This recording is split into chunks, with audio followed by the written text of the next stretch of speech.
Good day po, I'll explain part A to D based directly on the code.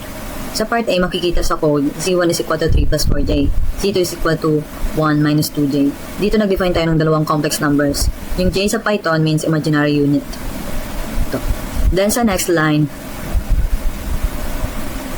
addition, perform operation, addition is equal to Z1 plus Z2, subtraction Z1 minus Z2, multiplication equal to Z1 is equal to Z2, division naman is equal to Z1 divided by Z2. Tapos, print lang yung addition, subtraction, multiplication, and division. Dito pinapakita natin na kayang i-handle ni Python yung basic operations ng complex numbers automatically. Sa addition at subtraction, automatic yung pinag-a-add o subtract yung real at imaginary parts. Sa multiplication, ginagamit niya yung rule na J squared equals negative 1. Sa division, si Python na mismo nag-a-apply ng conjugate method internally. So, part A is basically showing na built-in na sa Python ang complex number operations. Then, this is the output. Yeah. As you can see in part A, we were going to run this code. And this is the output. Sa part B, nag-import tayo ng NumPy. Import NumPy as NP. Z is equal to 3 plus 4J. Then, magnitude is equal to NP, NP.abs. Yung phase is equal to NP.degrees. Parenthesis NP.angle. Sa NP ABS, kinukuha yung magnitude or length ng complex number. Formula nito is square root of real squared plus imaginary squared. Since 3 and 4 siya, lalabas na magnitude is 5. Sa NP angle, kinukuha naman yung phase angle in radians. Tapos, kino-convert natin to degrees using NP degrees. So, dito, pinapakita natin paano i-convert from rectangular form to polar form using code. Then, this is the output. And this is the part B. We were going to run this code. And this is the output.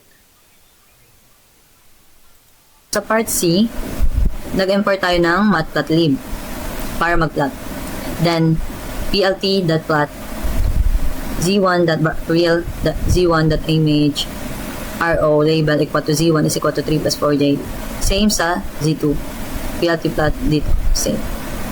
Dito kinuha natin yung real part gamit .real at imaginary part gamit ang m or image. Pinat natin sila sa graph.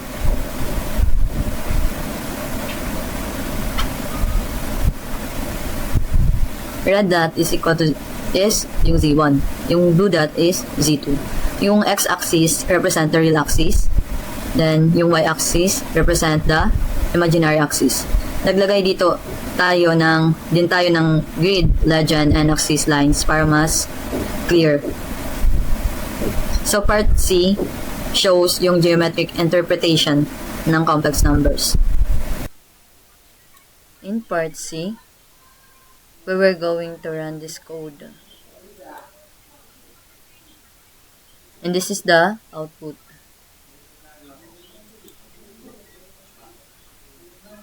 And sa part D, gumawa tayo ng signal. T is equal to np.space, parenthesis 0, 1, and 500.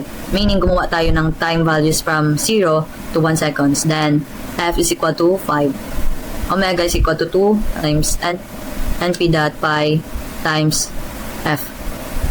So, omega is angular frequency, which is 2 pi f. Then, signal is equal to np.xp times 1j times omega times time. Ito yung complex exponential na e raised to gwt using Euler's formula equal ito sa cos parenthesis wt plus j sine parenthesis wt. Pero since real signals lang ang usually pinapakita, kinuha natin yung real signal equal to np.real parenthesis signal. So, ang na-plot natin is